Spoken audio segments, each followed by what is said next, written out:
I'd like to go ahead and call this work session to order. Welcome, everyone. Is there a motion to accept or modify the agenda this evening? Madam Chair, I move to accept the agenda as presented. Is there a second? Second. Any discussion on that? No? I just wanted to make note that everybody get the email concerning the late addition.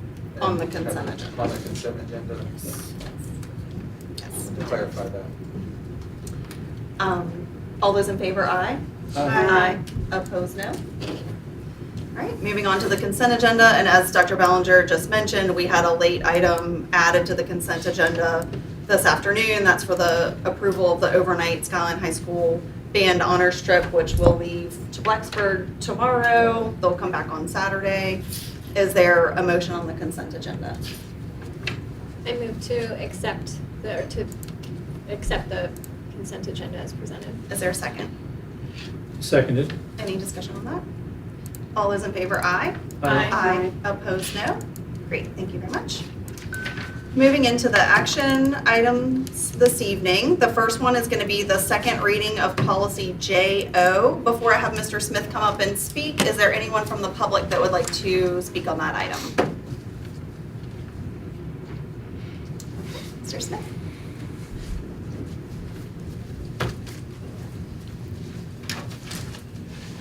I've asked Ms. McDonald to sidekick this as it really affects our special education records and those type of things. But in our previous meeting, we looked at a policy adjustment. It's not really so much a policy overall change by any means, but it just identifies where certain records are kept, where will be the official record, who will be the custodians of those particular records.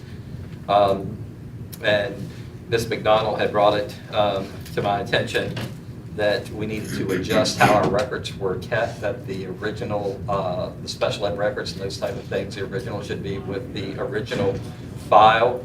And inside the policy itself that you have tonight, there is a strike through.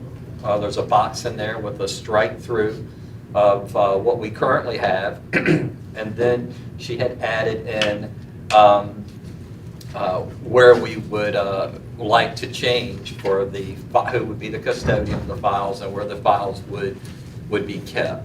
So that's really the change. Ms. McDonald could probably add maybe some historical background, perhaps, to why we are here, and anything else you think for me. So I do want to let you know that on the chart you received, the custodian listed is still special education director, but that should definitely be school principal. So that's the only change there. Again, we just suggest that that's changed so that the student original file is kept with their Cleveland file. Do you have any questions on the updates? So, a question, so if a parent wants to look at their child's file and see they've been, if they have a child with or without an IEP, but they would still just have to come to the school then, they wouldn't need to go to the, if they had an IEP, they wouldn't have to go to two different places, it would all be housed at the child's school where they attend, and just follow them. And there would still be the same confidentiality and safeguards in place to protect the privacy of that. And there is a copy held at the school and those safeguards are already in place.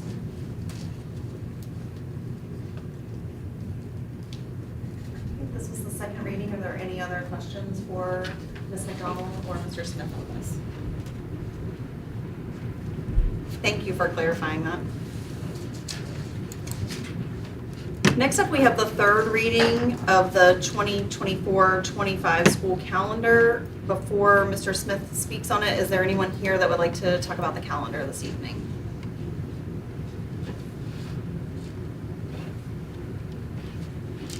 Okay, Mr. Smith. Thank you and good evening. The attached calendar is being presented for your consideration for the 2024-2025 school year. I'll just go over some of the key information and a change or two that occurred, that an explanation or so forth that occurred here in the calendar. Really, it's a follow-up from our last discussion of the calendar of looking at moving the parent-teacher conferences to a little bit later of a date, but not too late, so that the students are not too far into that advisory before there's at least an opportunity for some dialogue between the parent and the teacher. August 13th would be the first day of school, and September the 19th would be an early release day with parent-teacher conferences. And you're going to notice that a change is elementary would run theirs from 3 to 6 p.m. rather than 4 to 7, and secondary would run theirs from 4 p.m. to 7 p.m. The reason of this change, and we can have some discussion with this, is that elementary starts an hour prior to secondary because we do a staggered start. So their day, obviously, is an hour longer and those type of things. An issue that has come up over the years, it's just a few times this occurs, but it's enough to be impactful to a family, is that you could be teaching within your system, in the system. Let's say you're an elementary teacher, and your child is a high school or a middle school, a secondary. If you run the same schedule, you really do not have that opportunity for that time to actually go to visit your child's teacher. So one reason that it's changed is simply to make it so that the elementary are working the same number of hours and so forth as the secondary. The other one, it just so happens that it works where there would be a time for elementary if they would like to schedule a time with their student's teacher if they're in the secondary to go from 6 to 7. And that it also works for the secondary that they could schedule a time if they're at the secondary level teaching and their student is at the elementary level, then they would have an opportunity from 3 to 4. And then the second day of the parent-teacher conference would be from 9 until noon. And then there would be no students that day. And then the teachers and so forth, the offices would be closed after that 12 noon. October 15th would be the end of the first advisory. November 25th through the 29th would be fall break. December 20th would be the end of the second advisory and also the end of first semester classes. The 23rd through December 23rd through January 4th, winter break for students. And then from the 23rd of December through January 1st would be winter break for staff. The February date, we had February 13th and 14th looking as the same scenario as our fall parent-teacher conferences with the same explanation of why we would do that. And that also sort of helped because that Monday, the 17th, is actually a holiday. So it just so happens that works out that way. So we would work the second semester parent-teacher conferences similar to the first. March 11th would be the end of the third advisory. Spring break on the original calendar was about a week or so later. We moved that back up, as we recall, to now April 14th to 21st so we could have some more consistency of a days of attendance going toward the end of our SOA testing.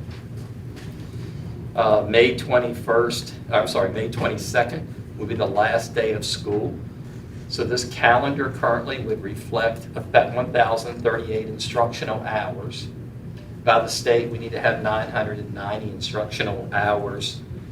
So this would provide us with what's called banked hours or banked time that we would use for days similar to today because of inclement weather of 48 hours of banked instructional time, and this calendar includes 11 professional development days.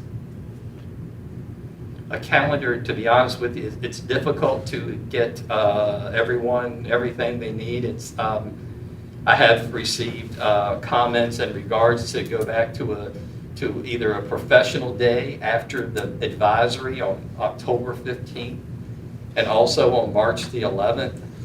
Our issue becomes your calendar is starting to lose instructional days. So a calendar, in my opinion, should be an instructional calendar. And then everything else, we sort of work into it. When we start to eliminate that, it becomes more of an HR calendar. And that's not what should be driving the calendar. It should be driven by the instructions. So that would be the final calendar that I would present for your consideration. Other questions for Mr. Smith on the changes? I just want to make a comment, Mr. Smith. It looks like there's a couple of typos at the bottom where we had changed the dates at the top. They didn't all get changed to the bottom. So like in the orange box with the parent-teacher conferences, it's still saying September 13th and February 7th. And then in the red box for the end of 9 weeks, it's still saying March 12th. So just clean those up. I'll do that. Thank you.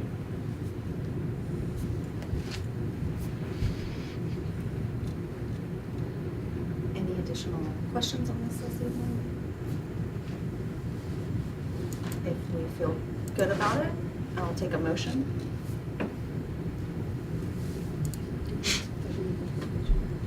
I did ask before Mr. Smith spoke. Sorry about that. I move that the Warren County School Board approves the 2024-25 calendar as modified. Is there a second on that? A second. Any discussion on the calendar? All those in favor, aye. Aye. Opposed, no. Thank you, Mr. Smith. That's all I have for our action items this evening. We're moving into the work session now, and the first item is going to be discussion of school board committees. As we discussed at our meeting at the beginning of the month, our current standing committees for the school board are the facilities committee, the budget subcommittee, and then the Mountain Vista Governor School Governing Board seat. So we've had some discussion about what other committees we may want to add. These may be long-standing committees or maybe something that is just kind of an as needed. So just open it up for discussion. Line up my notes.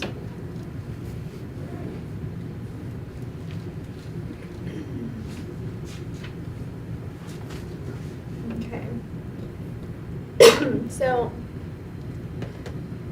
I've spent some time talking to surrounding communities and their school board members, and they do have additional committees. Their school board seems to take a more active role in some of these things, and you know, I'm not for just creating work for us to do for just the sake of creating work for us to do, but I think at this point in time, with some of the issues that we've experienced over the last year especially, we've got to get our hands dirty and get more involved. A discipline committee, I know Frederick County has a discipline committee, I believe Clark County has a discipline committee. So for the more serious offenses that require that 10-day suspension, or if we're looking at exploring longer term or even expulsion, instead of having that review done strictly by their superintendent, they have included a discipline committee to be involved in that decision. One of the other things that I have gotten feedback for is the hiring process. And some boards, it seems, have an actual committee, hiring committee, who sits in on the interview process. I was thinking more along the lines of those who would be interested, we could do like a rotation of if 2 members, 1 member. I know it would be rather time consuming, obviously, to sit in through that interview process. And I don't want to place an unfair burden on those of you who have more time consuming jobs, but if we did it as a rotation, and not for hiring of teachers and that sort, but of central office staff, then I think we could have some more eyes on that process, whereas we get blamed for it after the fact, but we didn't participate in the actual interview process. So we're kind of in the dark on that until it comes about.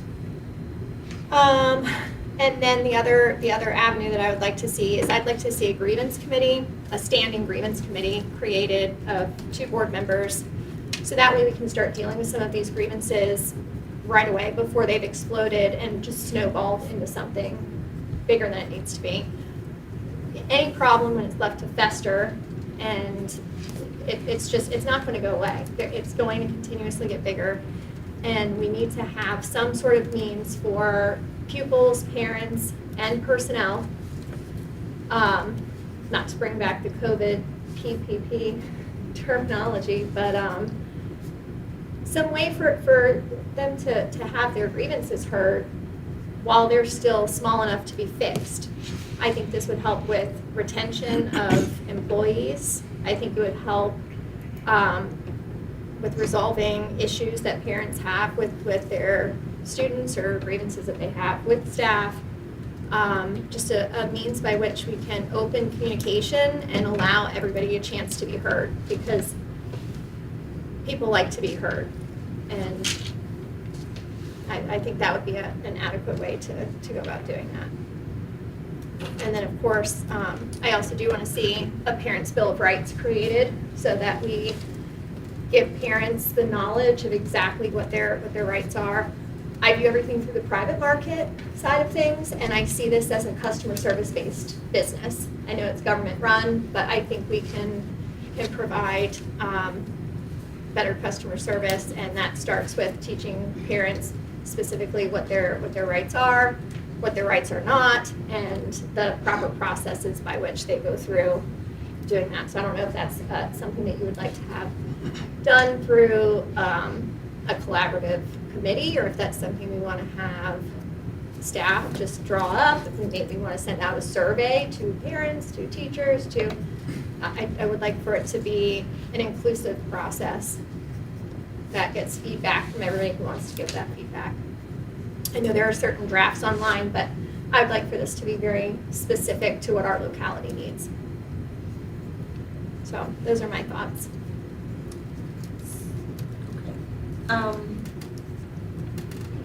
I think things that I'm hearing through a lot of that, and even down to the Parents' Bill of Rights, a lot of these are going to come to that review of our policy, our overall policies that we've talked about multiple times. I think Dr. Ballinger brought a stack of policies to start review back in September, and I think that's the last that we talked about really going through. We did the camera policy, but as far as actually moving forward with some of these policy revisions and reviews, we haven't made any headway. I see all of these as things that maybe we could streamline a little bit. So I think from my view of it, is there a way we could start chunking the policies up and maybe have like 2 of us working on what does the grievance policy look like, and 2 of us start looking at how can we improve that parent communication, make it a little more streamlined for them, and have the expectations managed a little bit.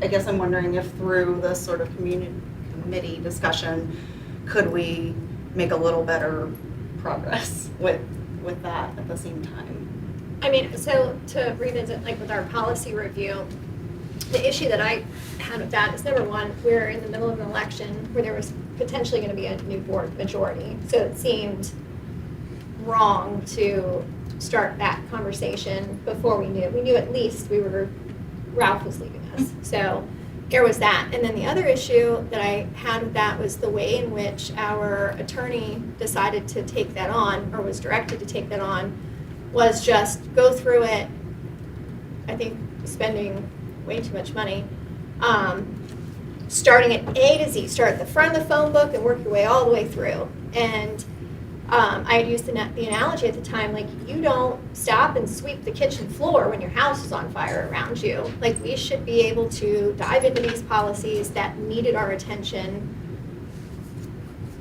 We're screaming for our attention. The discipline issue, the grievance policy has been an issue now for quite several months now.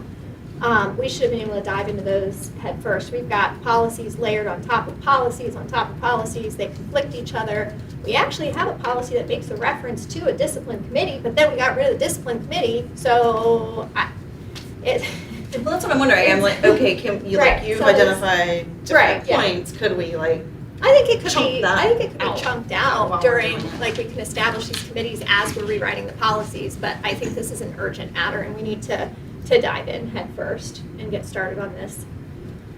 On at least those areas, stat.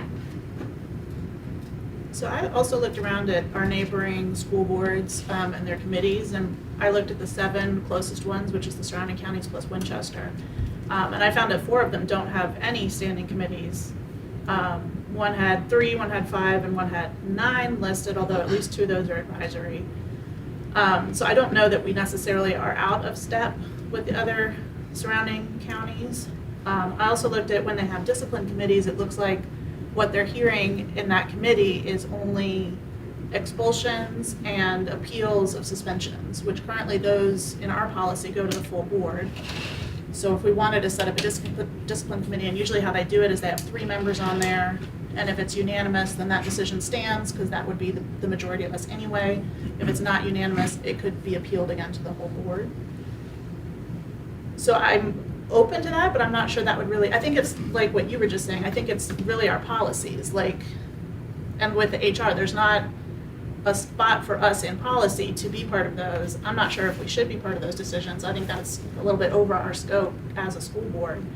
But even if we wanted to, I think we would have to start with the policy, because right now there's no room for us to play any part in discipline other than the appeals. And if we want to put that in a committee, we could. But I think the policy has to go first. I mean, I don't think we can just create committees and just assign them duties without some kind of policy backing. I'm all for getting policy to back it up. Yeah, I'd say look at the policies first, see what has to be fixed. Look at some of these surrounding ones to see what their policies are, why they don't need a committee. If you need a committee, I mean, the current ones we have with the budget and the school, you know, there's not really policies about those necessarily in the school. That is a bigger thing for what the school board is supposed to overlook. Obviously, if there's a lot of chaos going on, or people are saying there's chaos going on with discipline, you know, it's obviously we need to do something about it to try to stem the tide of it. But maybe it's in the policy, maybe it is in the you know, certain things go to us for approval, or you know, to back up what the superintendent of the school division is doing anyway. So I think it is a matter of looking at it, looking at the policies on it. I mean, as the new guy on the board, I've been looking through some of the policies when I can't sleep at night, going through them all. And I mean, some of them haven't been updated since '96. I mean, there's some old policies on there that, you know, I don't think starting at A and going through Z is going to get us there. I think we should say what are the biggest policies, and does that policy even exist, and what is it? Is there anything we need to change it? Would be something that would be beneficial to us as a board. So could we maybe start with, like, if we had maybe staff start with creating a Bill of Rights, then it could come to us and for review and discussion, and then maybe start with discipline and grievance? I mean, or, there's only so many, I'm thinking like 2, and that leaves 3. And looking at those policies and then determine what committee needs are from that. And I mean, if you're thinking of like kind of split and divide, it's like some of us do discipline, some of us do grievance.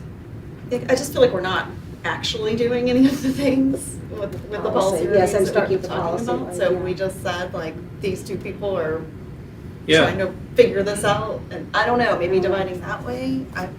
That makes sense, do like an ad hoc committee, and then it would come to all of us, but at least we'd Yeah. have a draft of like, here's what I think we've all been wanting to do, and then we all would talk about it and vote. So we would, so all of us would not have feedback to be able to put feedback into these policy changes? Oh, yeah. Yeah, Like, we would. do Use the smart, same small. We all would. meetings, like Like, do always. small, and then, like, do like the 2 group or 3 group, and then come to everybody, yeah, because we want everybody's input. So we wouldn't be rewriting these policies like we just rewrote the policy earlier though, which wasn't, I mean, it's never us that writes them. It's always the staff that writes them. I like having the group feedback and not leaving people out of the process and the information to, if we're rewriting policy. If we're rewriting the policy, let's work session this, let's write this policy, let's give the feedback, let's have this be a full-on collaborative manner in which we do this. And then I think, not to completely change directions, but the whole sitting in through the interview process, I think that could be changed if we change the policy to what we had discussed during training, which was a declarations page of like, who are your family members in this division?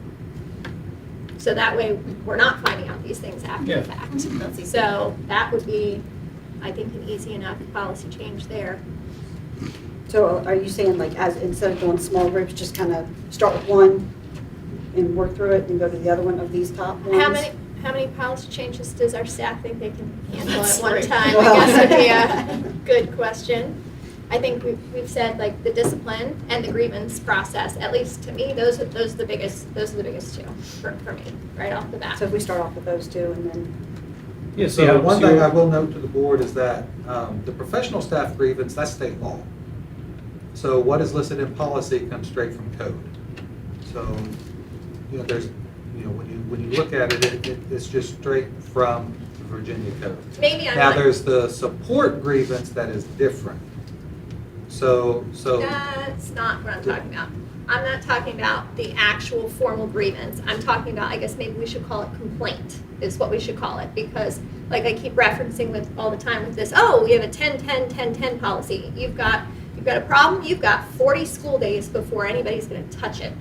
Like, That's that's not what it not says. fair. It says you've gotta wait your 10 school day, you've gotta write it, sign it, turn it in, take it to your principal, wait your 10 days, then escalate it to the next chain Get a of command, wait your 10 response, get a days, but then on response. a different Wait up to 10 policy. days, it doesn't say you're gonna wait 10 days, It's- that's the maximum.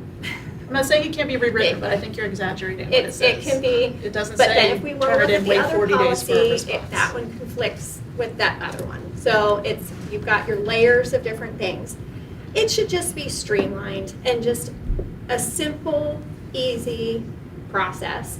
If you're a parent who has a problem, it gets dealt with in an expeditious manner. If you're an employee who has an issue, it should be dealt with in a more fast manner. So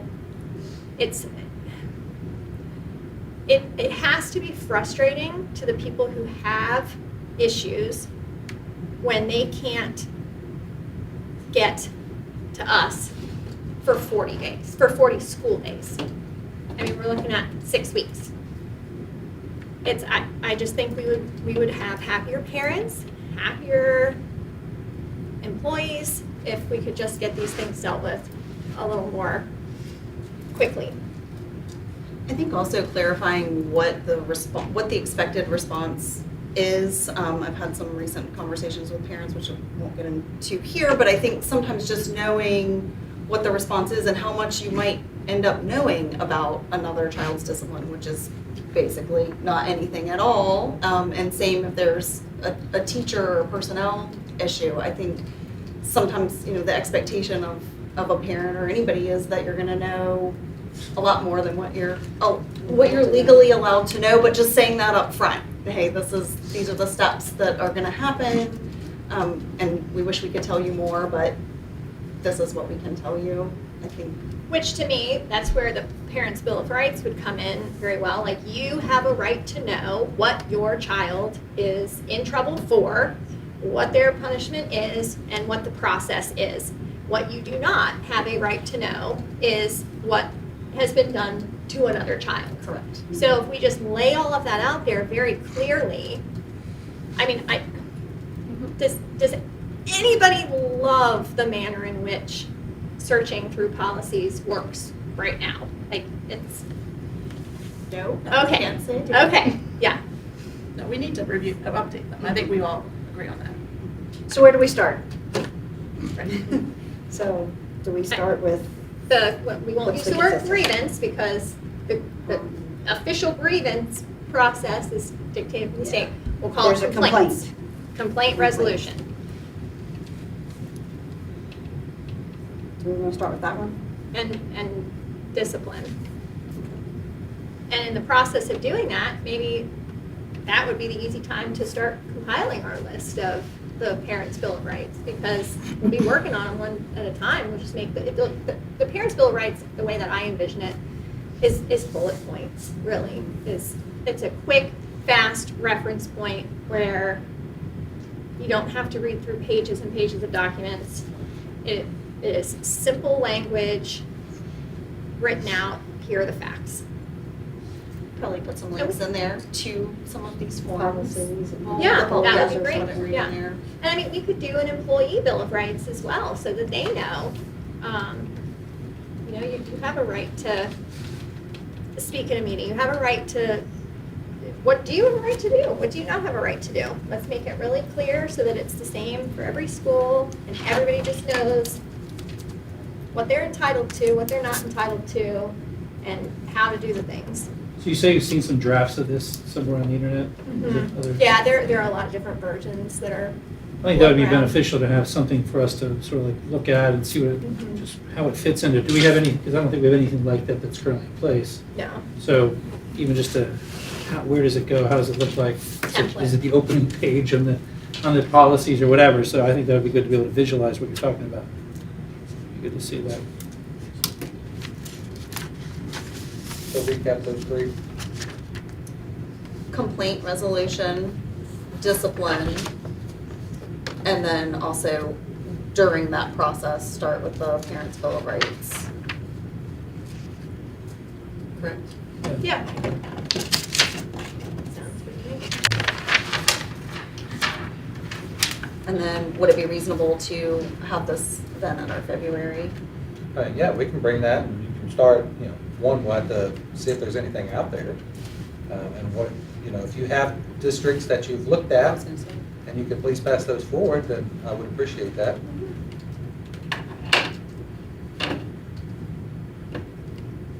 Is that? Everyone okay with that plan? Yeah, that sounds good. Yeah, I think so.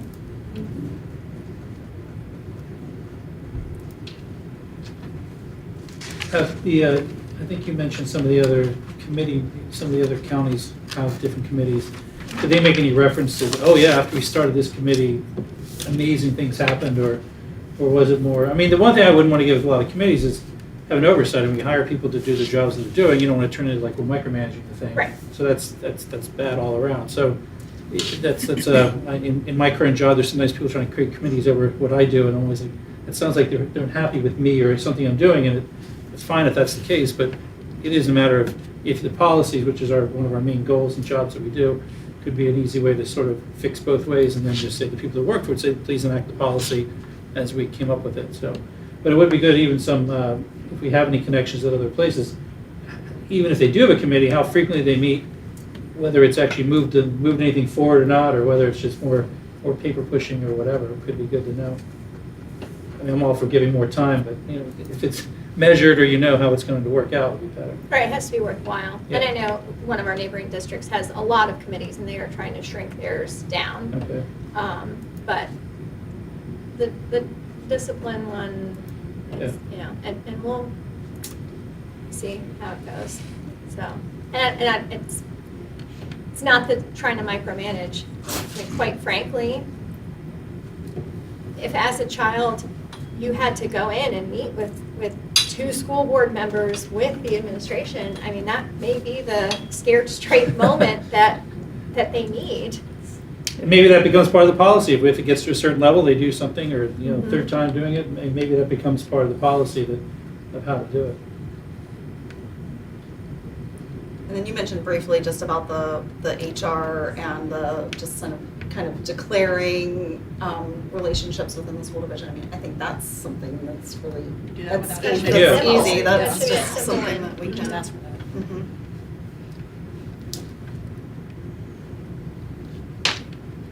Because we certainly like to, at least I'll speak just for myself. I like to take the recommendations of the people who've put in the time to do the interviews and all of that, but then, when we get the emails and everything after the fact, I'm fine with being held responsible for things that I've known about, but not for things I haven't. So I think if we just put it all up there, out front at the beginning and the get-go, then nobody gets caught off guard. Yeah, that's a good solution. Any other discussion on this evening? Good? Next item is going to be a presentation, I think, is it from Mr. Lee? On the Warren County Public Schools substitute presentation. Also brought Kendall Poe, our deputy director. She has put in a lot of time and effort in this sub-possibility of bringing them back in-house. I'd like to recognize her for that because she's, like I said, she's done all the research and put this slide show together. So you all have access to the slideshow there. Just going to go through that here with you briefly. So for the school year 22-23 with our ESS partnership, substitute program costs including Warren County Public Schools absence management software, you can see that number there, $933,897. The instructional coverage of Warren County Public Schools staff members covering the difference of the fill rate. So that was us covering those positions that ESS was not able to cover. So that's $68,668.26. So that gives you your grand total, a little bit over $1 million there. So moving forward, so this is what ESS does for us that you may or may not know. I mean, now obviously they provide substitutes for us, but they also included in their partnership is the payroll taxes, the general liability insurance, the workers' compensation insurance and associated costs, the SUTA and the FUTA, as well as the ASOP software, the long-term building sub, the benefit and retirement costs with the estimated 25 employees, and then the personal savings for the central office, as well as the software costs for marketing, training, or onboarding, management, etc. So that's a part of that number there, the $933,897.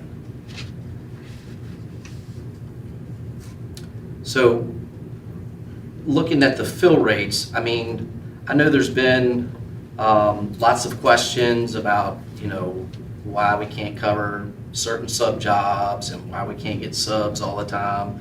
But if you look back at the history, in 21-22, the fill rate was 59%, with over 2,000 filled absences. The next year, 22-23, the fill rate was 62%, with almost 3,000 filled absences.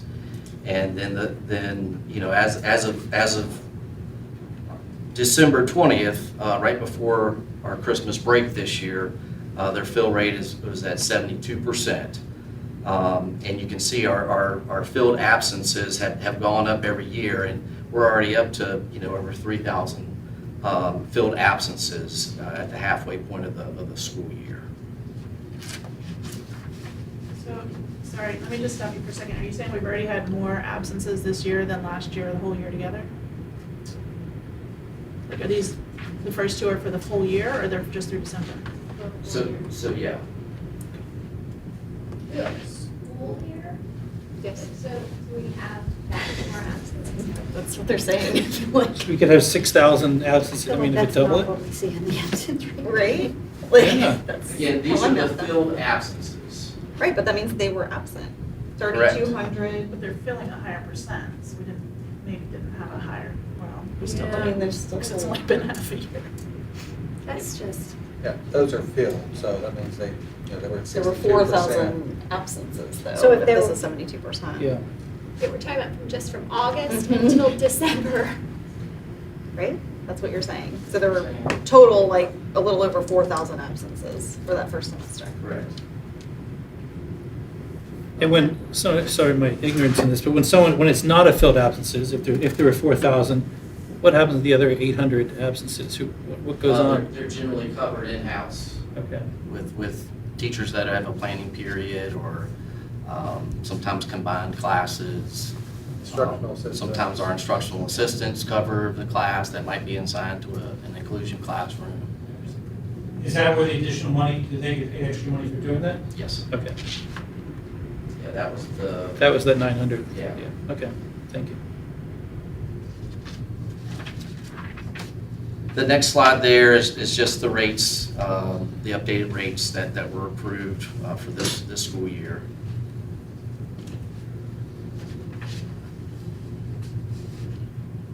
I'm sorry, may I ask a question before we proceed? Sure. Just looking at the ESS partnership overview of what they provide, listed there, they provide benefits, but, I mean, we had a complaint about ESS today, and they're saying that benefits are not being offered to them, so. I think that's just for the long-term. That would just be for the long-term Yes. Not for subs. I most mean, subs. if they work for us, if we have it in-house, Mhm. if you don't meet certain requirements, you're not gonna get benefits. And if we don't have school, you know, we're not gonna pay for not having school. So, you know, there are certain things, if they work, and Rob, help me out here, but it's 30 hours a week or 35 insurance? for health insurance. Federal law for 30 hours. Yeah. Yeah, they would have to reach that threshold to get health insurance. Right, but the sub that reached out today said that they're a long-term sub, but ESS is not providing them benefits anymore, or at all. So, We didn't make any Is that- changes? no, this is just kind of a sticking point back and forth, because ESS has said that they offer it to everybody, but then the subs, at least the feedback they're giving us is that they're not getting benefits. Like, quite frankly, I looked at that, when ESS gave us that presentation before of their benefits package, it was, Well, it's expensive. yeah, might as well not even Right, have insurance at right, all, if you exactly. want to be honest, but, I guess one of my sticking points that I've had with them for my entire duration on this board now is just that the presentation doesn't seem to ever match up with the feedback we're getting from the boots on the ground, so. And we are gonna hear from them at next month's work Yes. session, right? Yes, ma'am. And can you remind me with this Warren County pay rates, this is what we're paying ESS for each of these, right? Or that's not what the employee receives necessarily. That is what the employee receives. This is what the employee receives. Right. And then So we pay the, yeah, Like, Like 30%. 33% on top of that. Yeah. Where should we negotiate that? From like 35%. Ken will research the surrounding counties that currently have their substitutes in-house. So that's kind of a breakdown of what Page, Frederick, and Shenandoah currently do. And the jobs that they offer. They don't, they don't offer the different options that we are currently offering with ESS. So that's kind of what our surrounding counties are doing, and the pay rates. Most of them are daily, whereas the Shenandoah County does pay by the hour for instructional assistants and long-term instructional assistants. Mr. Lee, and this is the same as ESS, this is what they actually, That's what the employee receives, Right. and then Mr. Valentine, you told us what it would cost, you give us some estimate by the time we do payroll taxes. 27%.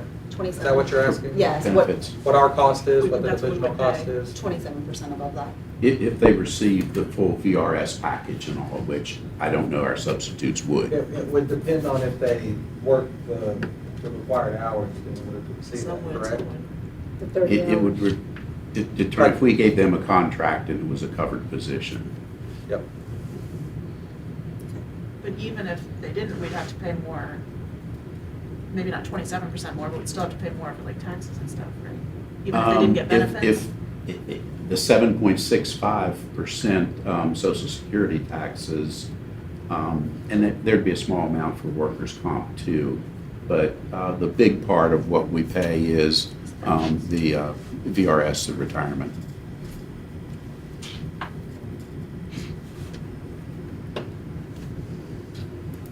All right, moving on.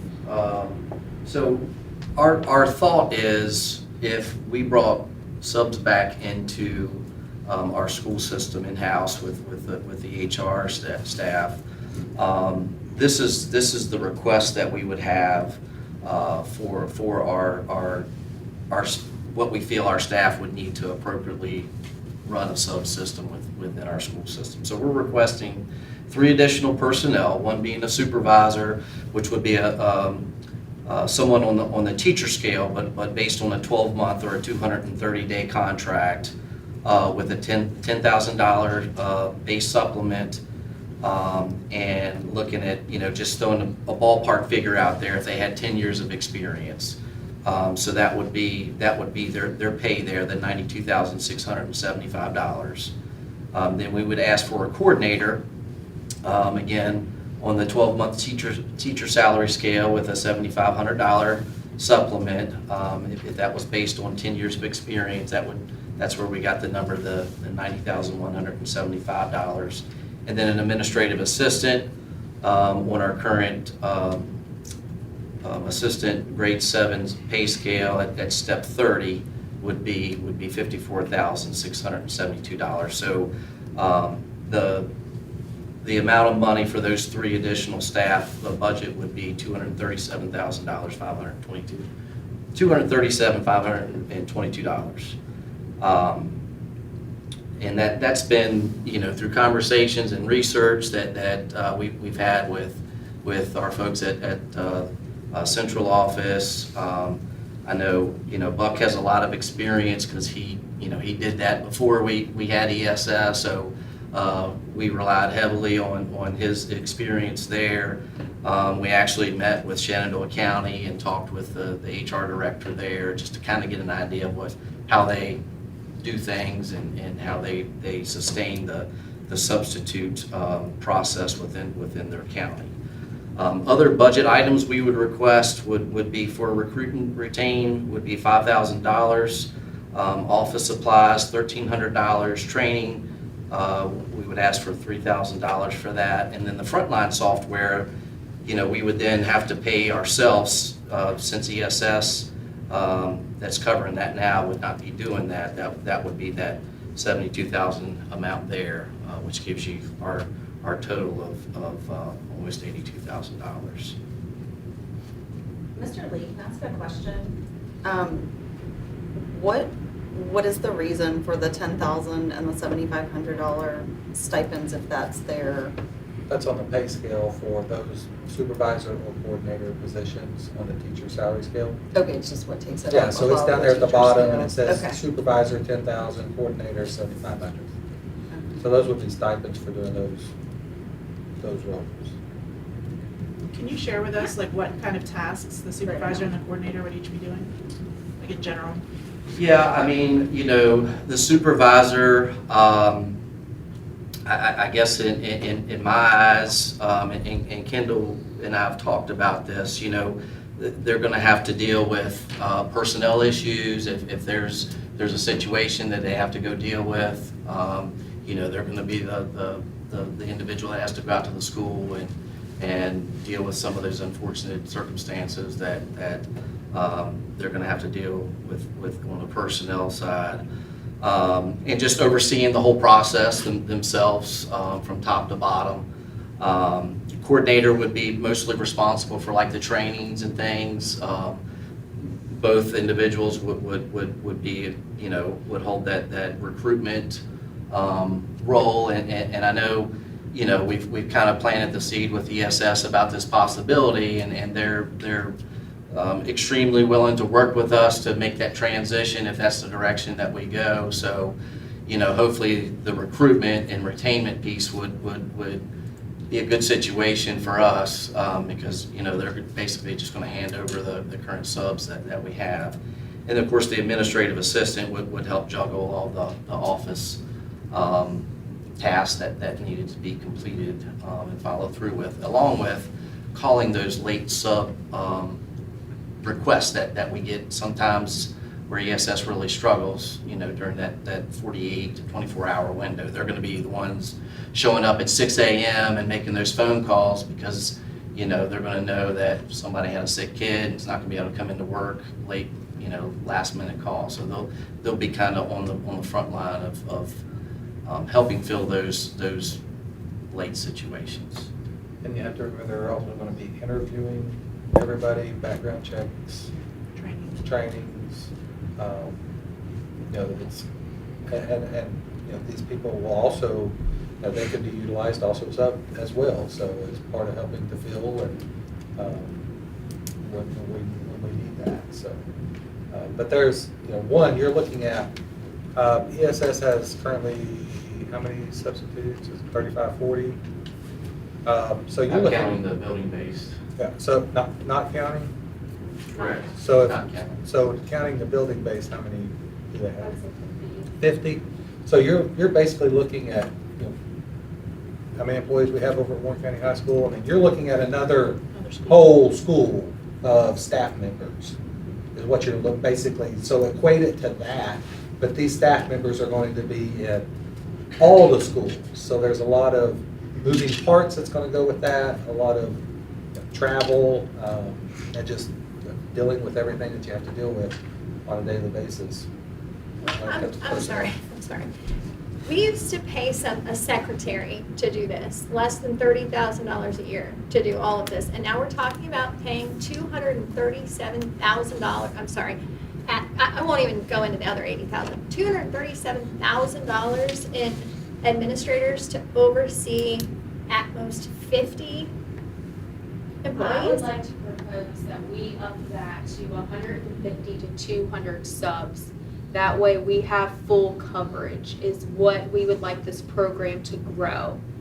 But that's gonna hold a lot of in-community recruitment to going to job fairs, going out to our schools, meeting parents to see if this is something that they would like to be on their child's schedule. I want this program to grow, not just have a small pool. ESS limits them if they don't work a certain amount of days in that particular time frame, they're eliminated. And they have to go through the whole complete rehire process.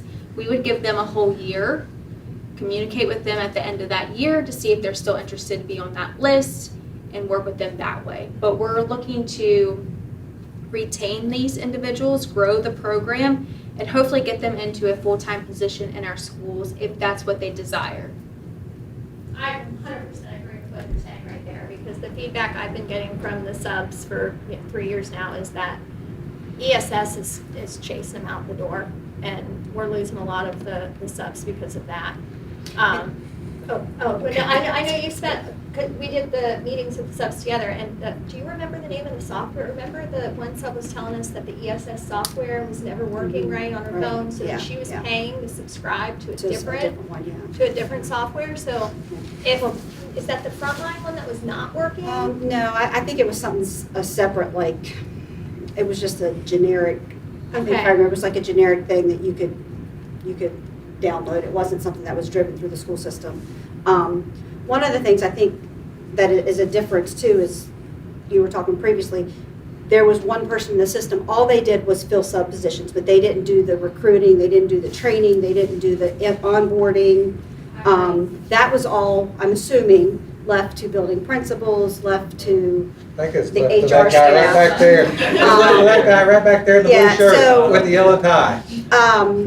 you know, so I understand the difference, but, you know, and that person worked, you know, endlessly on filling the positions, but that role was very limited. I'm looking at this as a whole program with great potential, because there is a direct supervisor for the subs, you know, in everything. You know, I like those ideas you're saying. We can grow our own substitutes, you know. I mean, the beauty of being, I've always said, the beauty of being a sub is you can say no. I mean, how many of us would like to wake up every day and one day and be like, no, I'm not going to go to work today. Well, I was a sub when I was in but, college. yeah. It was very convenient. And so I think With there's so that. many things of the beauty of being a sub is that you can wake up and say, no, not today. But having those good subs and having them consistent and making sure, like I feel like we've had a lot of conversations about making sure our subs are trained in different strategies that we're using regularly in the school system. So I do like hearing all of that. I guess I am a little confused. I pulled up the teacher salary scale. So are you saying it would be based on the teacher salary scale, and you're going to add a stipend you would request to add that stipend to the bottom? Yes. Because So that would be for you're asking about guess- the supervisor and the coordinator? Yeah, like Yeah. because like right now, and help me just understand this, because like right now on the teacher salary scale, if I'm looking at the correct, I'm looking at the 22, 23, But that's that why. doesn't include the extra days. That's based on a 200-day, Gotcha. So how is 200-day that- contract. So- That's what I guess that's what I was asking too, is because it would be in 12 months. So how would that be reflective in the scale that it's a 12-month? We don't have a 12-month So- teacher salary So scale. how you work that is you take the salary that's listed on that line. If they have a master's, you would add 2,500. Right, So that. let's just use, yeah. But that would all Easy, be simple. reflected to added in Yes, that. so the way that's figured is you take whatever that salary is, and if it's $50,000, then you take that 50,000, if they have a master's, you add the 2,500, so it's 52,500. You divide that by the number of days in the teacher contract, which is 200, which gives you a daily rate, then you Daily rate, multiply and then that you by add that time, 250. Extra 250, gotcha. And then that gives you the 12-month salary, then you add the $7,500 And then stipend you're going to onto add the it. stipend above that, okay. Yes. I You just, don't include the stipend on the, daily rate. on the daily, because then the stipend turns out to be 9,000 or something like that. I just wanted to make sure that, as we continue to have that conversation, that it's very clear so that applicants know, like, and it's on those salary scales too.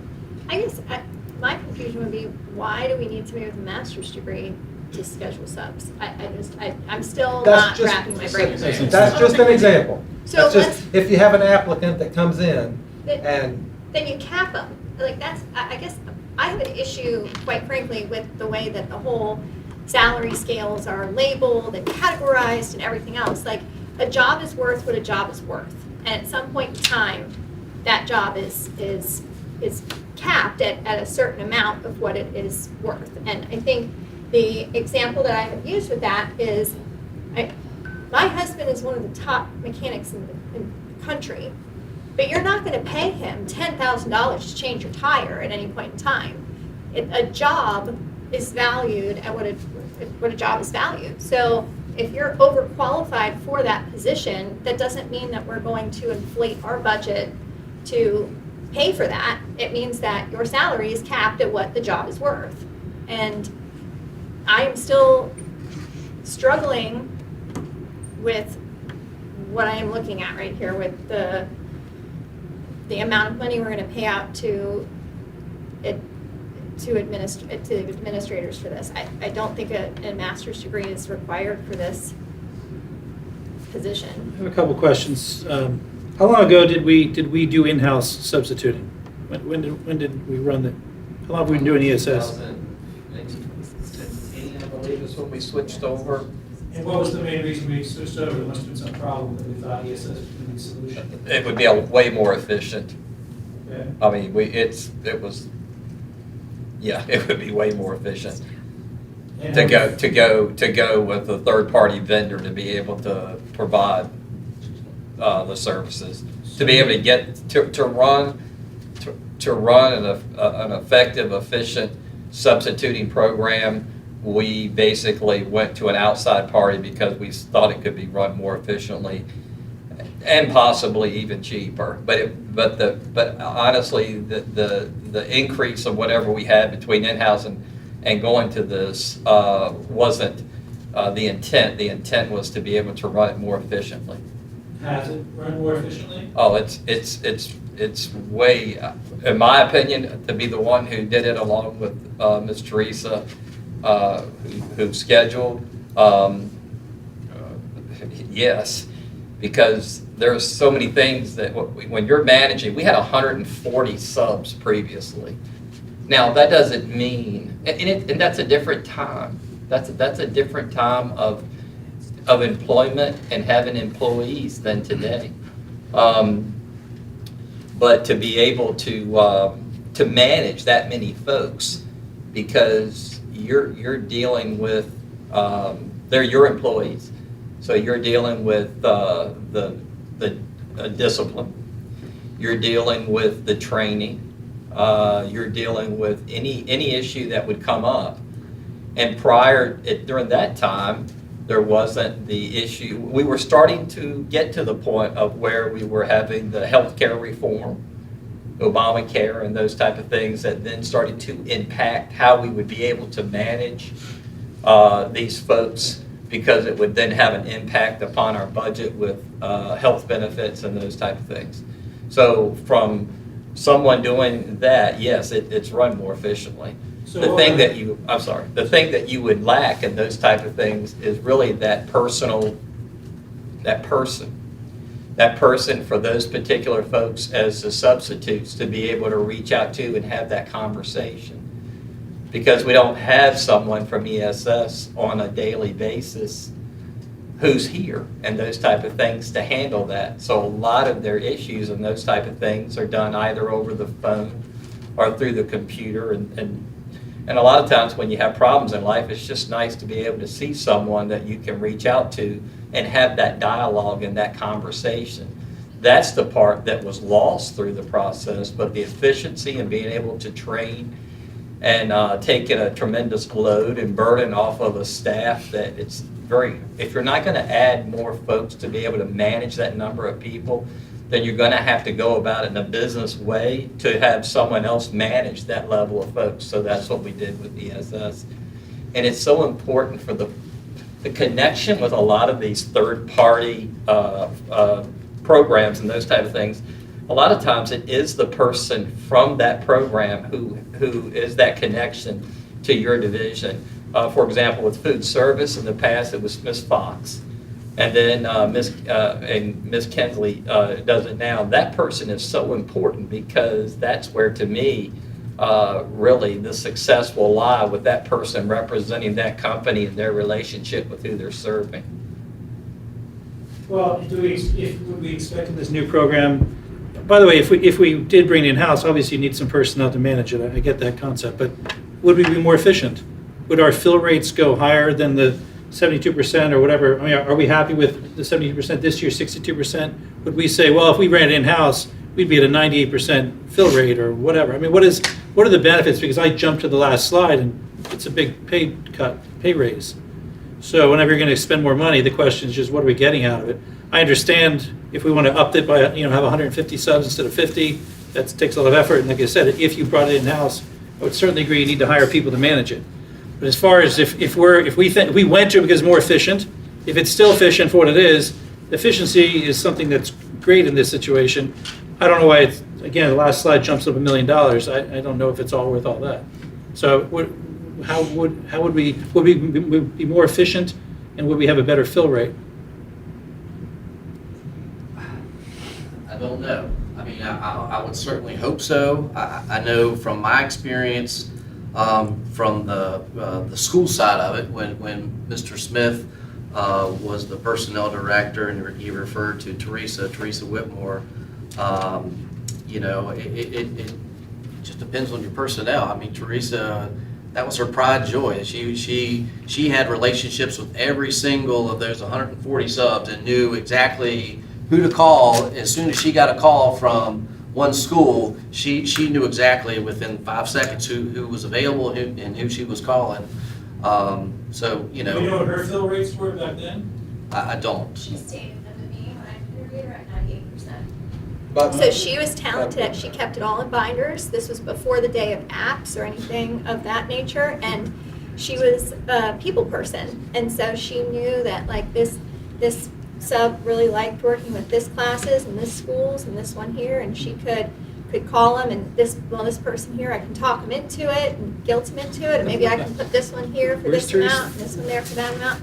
But well, and I think you bring up a good point, Mr. Smith, because, we do the same thing with Sodexo, but we have them in-house.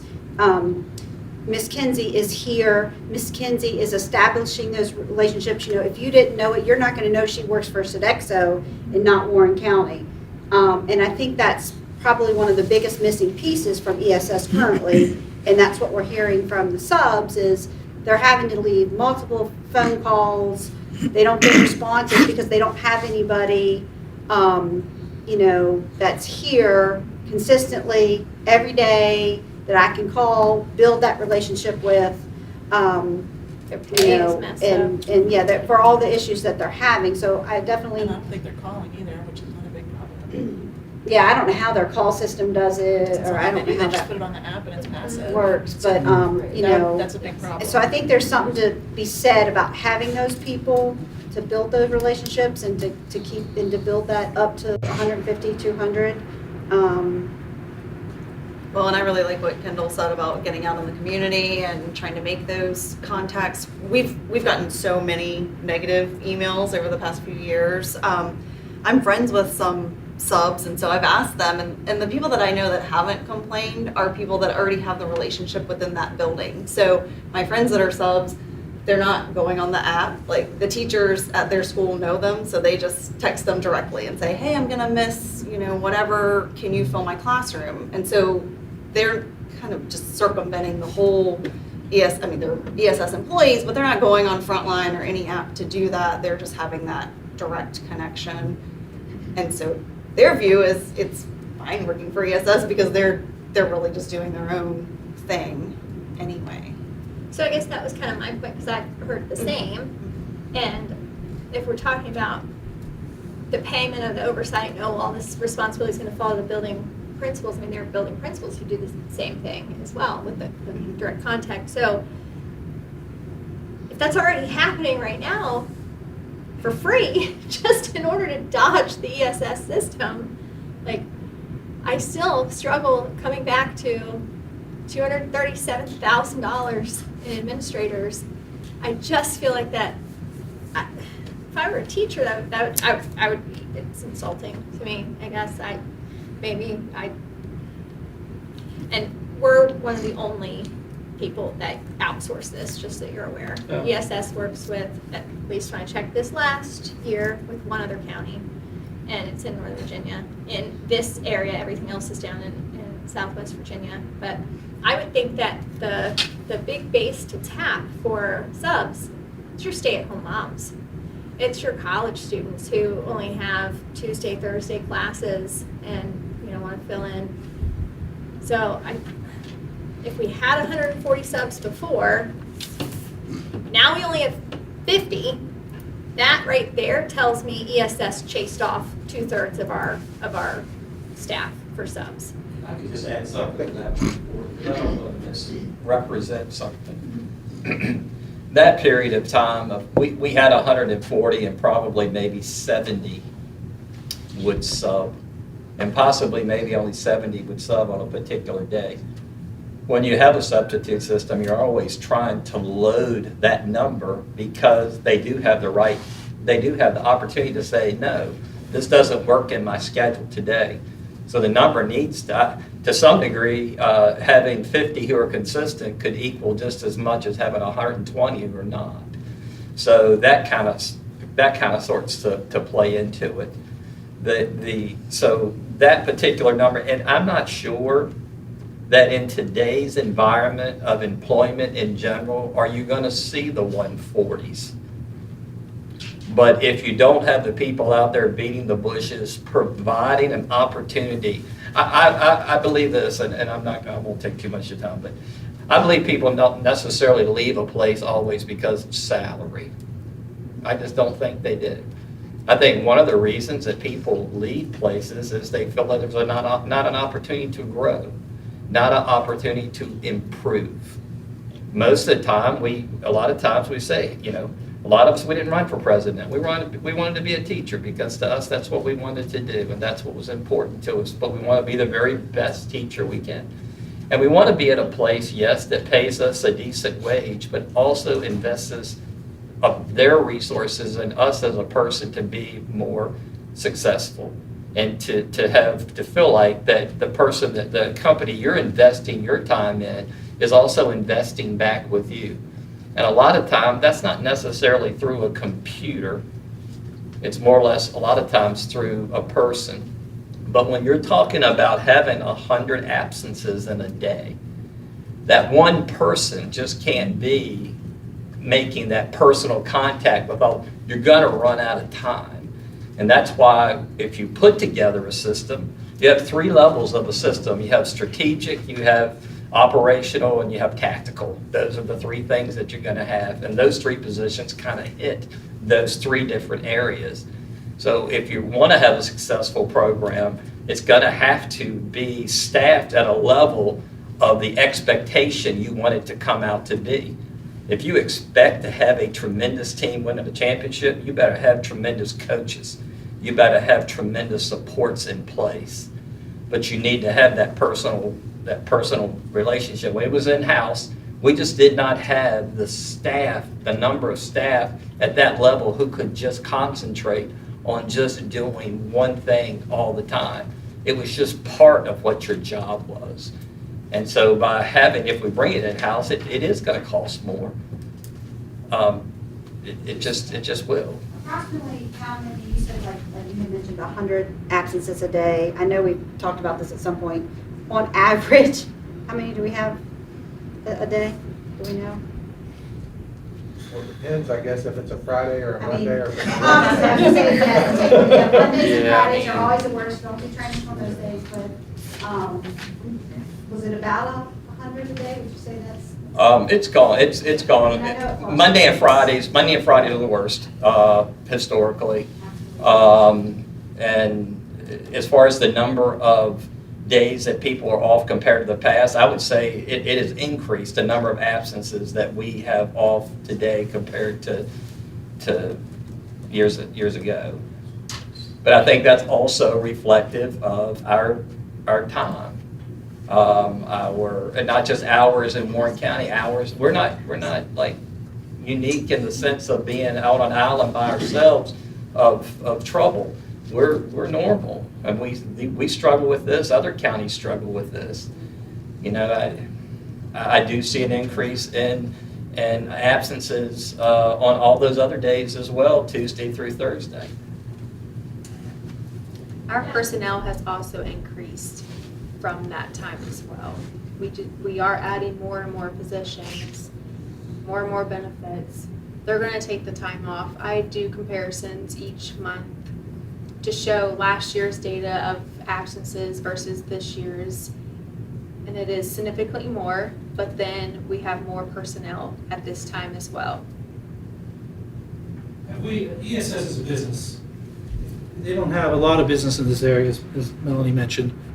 Can't we go to them as a business model and say, we need a little more care? Can you I think provide, it's is that? definitely something you could have that conversation. And that's one thing we wanted to kind of look and, because as we work towards our budget, and start, we have our first budget meeting on Friday. This is gonna be a piece that, as the budget committee, from the board and, direction of, we want to include this, we want to stay in this direction, but that's why we're saying, okay, here's this presentation. This is the way that, as a team, we feel it would be best operated. Yes, it does increase the cost, but then we're going to let ESS come in and have a conversation with the board in February. Okay. And so then we can have those conversations with them and maybe try to tailor some things if that is something that we need or want to try for another year, and then circle back to something. But again, this is, it's going to be a board decision on whether we stay with ESS or whether we bring it in-house. We're just having the conversations right now because that's going to be a big piece of that pie. Go ahead. I was just gonna say, I do feel like we've tried to have that Yeah, we've had conversation a before conversation for 3 with years. them, with just having someone more on site and available. And I'm I not think in maybe- central office, so I don't know. Maybe it how worked easy for it is like a you guys. week, and then it kind of. They are in our office, I would say at least monthly to every 6 weeks. We have a meeting tomorrow with ESS to do our mid-year review, to look at some things. They have hired additional staff to try to cover some of those, 24-hour late call-ins where, I said, this is the model that we used before that was successful.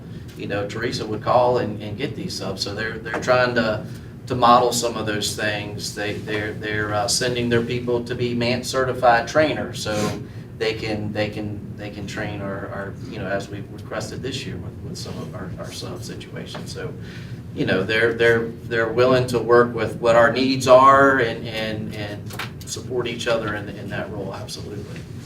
It could be our own sub whisperer, our own Teresa today, that a person works for us, Right. who is the liaison to the ESS, and if that's the only increase in the whole thing, maybe that could be a win-win. Yep. I The whole think thing. that's a great idea.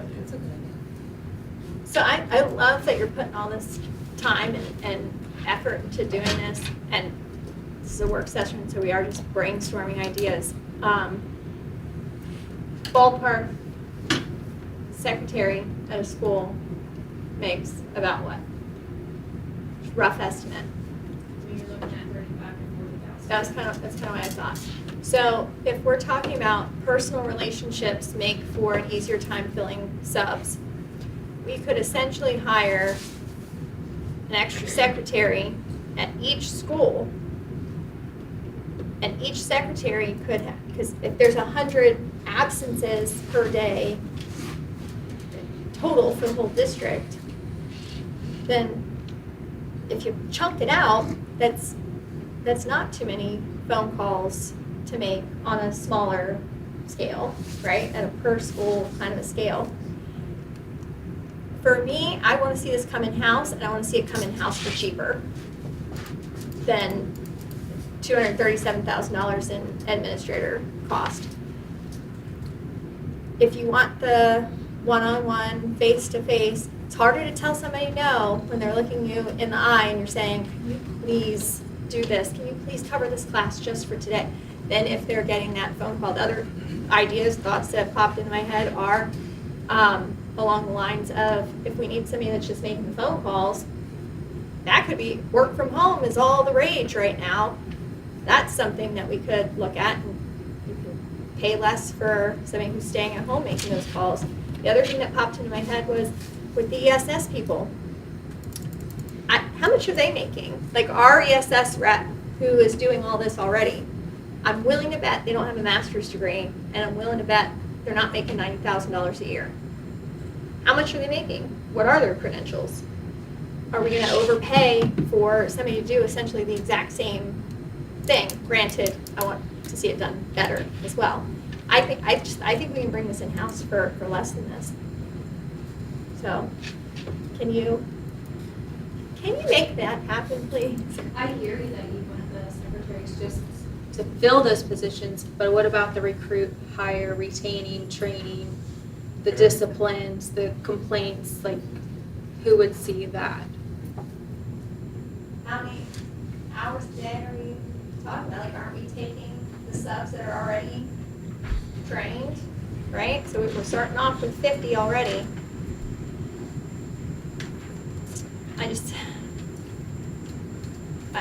I want to see all this, but shave down the price, please.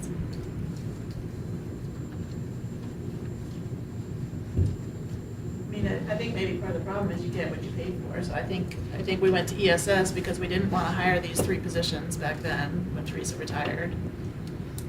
And She we're- didn't retire. She was We're fired. fired. She found out through the newspaper that her job had been taken away from her. Well, and we're finding that we're paying less and not getting good service. I'm So I saying think there's, that we- there's a happy medium. I mean, there's a happy medium. There's a negotiation. There's a balance here.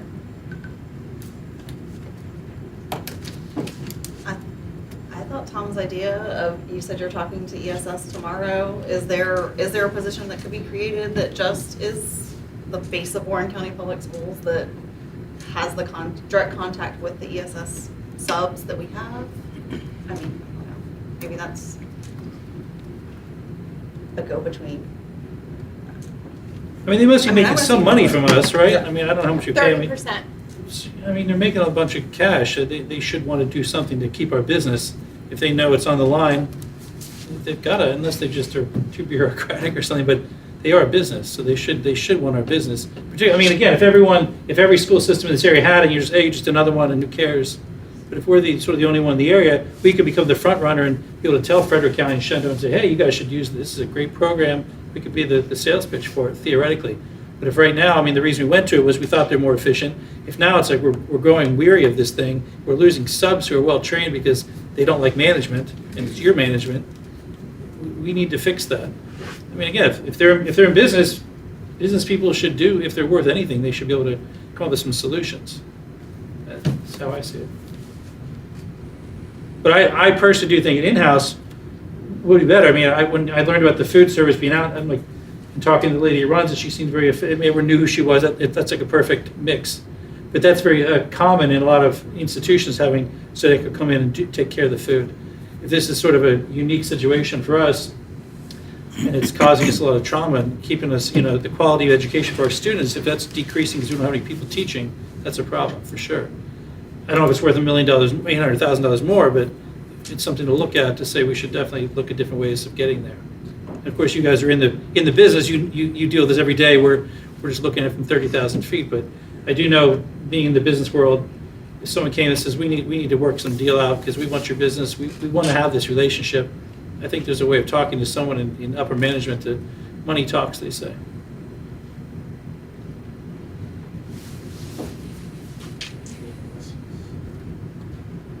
Are there any other companies like ESS?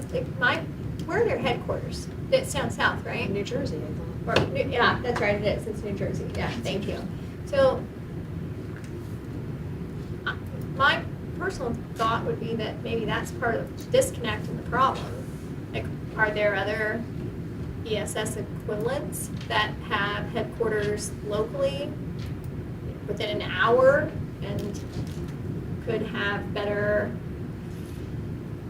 personal relationships, somebody on site all the time? I mean, I think maybe when we are the only one and we're on this island, it's like they don't see the value in sending somebody here to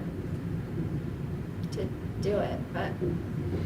Well, and I think just having that conversation with them too, that, because I know we've talked about that, but, what are their options in putting somebody here on site every day?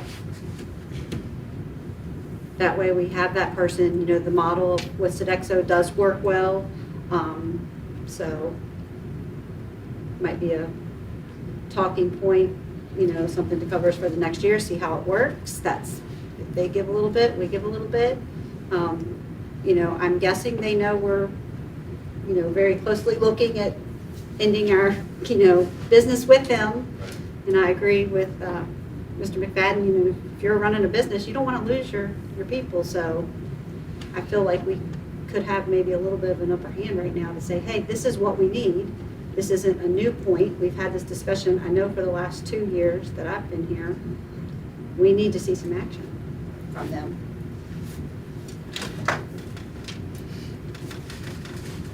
Are there any other questions for Ms. Poe or Mr. Legacy? Thank you guys. Thank you.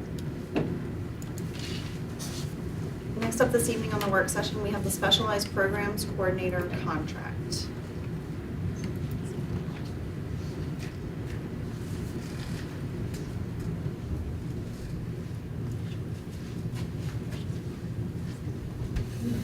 You want to stay or have a seat? Doesn't have to be. Stay. Good evening. I have Ms. Dina Lee with me, our Deputy Director for Special Services, and Caitlin Erdman, our specialty teacher. That's what I'll name her. We want to talk to you about increasing a contract, a teacher contract, and changing it from 10-month to a 12-month. And I will go ahead and read the explanation of why. For organizing and continuing to support programs with Fidelity, we are proposing a change to a current teaching position. In order to ensure compliance with our specialized programs, we are proposing a change a teaching position to a 12-month coordinator position to support our Pathways and Connections classrooms. The new title would be Specialized Program Coordinator.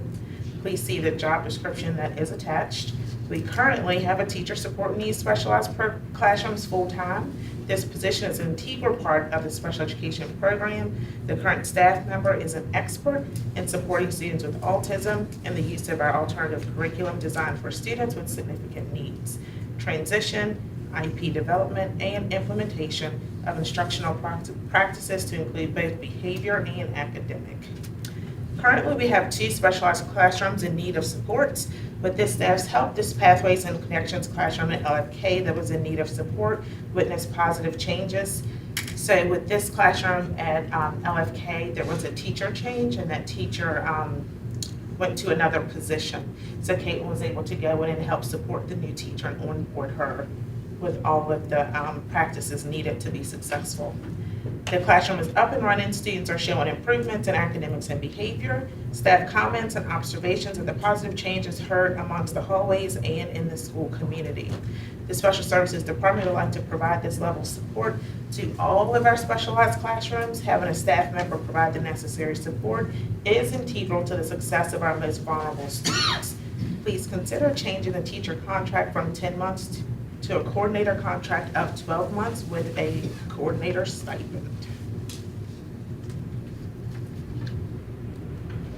Any questions? I do.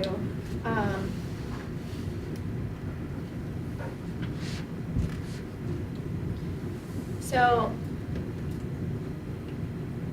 the feedback that I'm getting from the teachers is that we're top heavy. That there is this continuous pull to more administration, and they are drowning and need more boots on the ground. We're still trying to hire more sped teachers? Is it just not? There's one. Is there just the one? Position. Yeah. This is not an administrative position, it's more of a teacher support position. So what this role has done thus far, and it's kind of, Ms. Erdman's been kind of pseudo doing this role. She's currently a teacher, but she's actually embedded in our classrooms where she's working day to day with the students, modeling for the new staff. So as we're bringing in those new teachers that are unsure of how to work with our most vulnerable population, we're actually having her be embedded in the classroom. So the particular classroom that Ms. McDonald was speaking of at LFK, that was a brand new teacher that came in beginning of, I think, of November. And she was able to spend 3 weeks in the classroom helping her get, data collection systems, supports in place, visual schedules for students, working on behaviors. And with her continued support, she supports her on more of a weekly basis where it's more of like a check-in as a coach as opposed to that embedded. So having her be that embedded support. So it really is for the teachers. It's not an administrative position. Over top of the teachers. So she is more boots on the ground. Yeah. And supporting. To kind of piggyback off of that. Just give them a rundown. Sure. So I was a Pathways and Connections teacher for our county over the last 8 years. Majority of that time I spent at Eagleson Morrison. Before that, I was an inclusion teacher at Skyline High School. So my passion is truly for those students in our Pathways and Connections program, those very vulnerable, significant needs students who typically end up being on our VAP track. So we have a lot of new teachers, as we know, across the board, but especially VAP track? Oh, VAP. So VAP is our alternative assessment to the SOLs. So students have to meet a certain criteria in order to be on the alternative assessment. And usually our population falls within a 1% of that per the state's criteria. So our VAP population is very small, but you're thinking about students that require a lot of significant supports, whether that be physically, cognitively, adaptively. So teachers coming into those roles a lot of the time are either on provisional licenses or they just don't have a lot of experience working with that significant population. If any of you have visited any of our Pathways and Connections classrooms across the county, you would see that that is a daunting task, and it is something that our teachers have to put a lot into. So with this role and what I've already been doing is really being a hands-on person and somebody that they can easily access, working not only directly with them and kind of modeling for them, but also with the students. I know as a teacher for myself, if I saw, what worked with a student, or if I came in and had an outside perspective that could kind of give me an overview and then show me, I felt a lot more support than just directly contacting somebody that was sitting behind a desk. So kind of as you were talking, Ms. Staley, it's like an administrative role. My role is much more staying with what the classroom setting is and ensuring that our teachers at that level are getting that level of support. The request is not to hire somebody else, but it's just to pay you an adequate amount for the job that you're already doing. Yeah, I can explain Okay. further. So last summer, she did work throughout the entire summer, and we just provided her with a timesheet. This would just be embedded, and she would just be a 12-month employee. And we would love to extend our Pathways Classroom to more of a, I'm not gonna say year-round, but an extended school year. Yeah, I think the assessment was that another administrator was gonna be brought in. Okay. So how does, I know we also, I believe we have a special education instructional coach that's out of the board office. How do how would your role and that role how would they complement each other, to support the classroom? Like, So we how does that all work? meet and support instruction together as a team. But her role, Carla's role, is out in the schools with the inclusion So there's more- students, the more that are tier 2 students. On the And SLR. this would be more specialized. Correct. And our Pathways and Connections students utilize an alternative curriculum that is aligned with our VSOLs. So it's a completely She's not different, familiar. correct, it's a different kind of instruction than what, our typical And students are. we have Pathways and Connections classrooms at every school. Every school except for ESLs. Okay, yeah, because And we'd like to extend it to my son was preschool. in one, I know. We're finding that a lot of our preschool, our students with significant needs, we're identifying them at the preschool level. And that was kind of our issue last year. We had so many preschoolers coming in with those significant needs. So having someone that's over pre-K-12 could see those preschool students and work with them and get to know them, help that transition into kindergarten, but also And then be in contact with follow them throughout. So you would get to know those students, you'd be able to follow them almost. Correct. Yes. Which is a similar role to what I started this year. I did a transitional kindergarten classroom with students that we had identified that had come out of our preschool program that had a more significant level of need. And we knew that they would need a little more push prior to just sticking them into like a kindergarten classroom or our K-5 elementary pathways classrooms. So at the beginning of this year, I was at Hilda J. Barber, and I had a class of 8 significant needs kindergarten students, and they were from the other schools within the county. So for many of them, Hilda was not their home school. For the first 3 months of school, we took a lot of data. We utilized our alternative curriculum to ensure that those students were making progress, and we got most of them to a point where they all transitioned by November, but we had 2 or 3 that transitioned in mid-October. So it was really exciting to kind of see, and then we did a supported transition to their home school where myself and one of my instructional assistants went with them to that home school and kind of worked alongside that teacher and staff to kind of help them see like what that student needed. And it was a very successful transition for those students going into their home schools.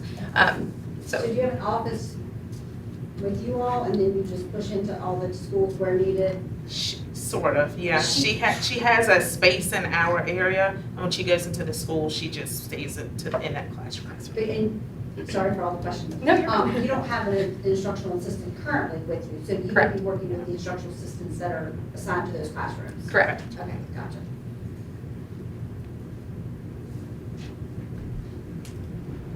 Any additional questions? Thank you all. That is all I have for this evening on the work session. As long as I didn't miss anything, I'd like to ask that we be ready to close session. This motion is made that this open public meeting of the Warren County School Board become a closed meeting pursuant to Virginia Code, Section 2.2-3711. The school board desires to discuss the following matter in a closed meeting, Section 2.2-3711A1, discussion, consideration, or interviews of prospective candidates for employment, assignment, appointment, promotion, performance, demotion, salaries, disciplining, or resignation of employees of the school board, specifically the personnel report, and to review an employee grievance appeal. Is there a second? I second it. Any discussion on that? Mr. Valentine, could you do roll call, please? Yes. Mrs. Lowe? Aye. Madam Chair? Aye. Dr. Funk? Aye. Mrs. Salins? Aye. Mr. McFadden? Aye. Thank you.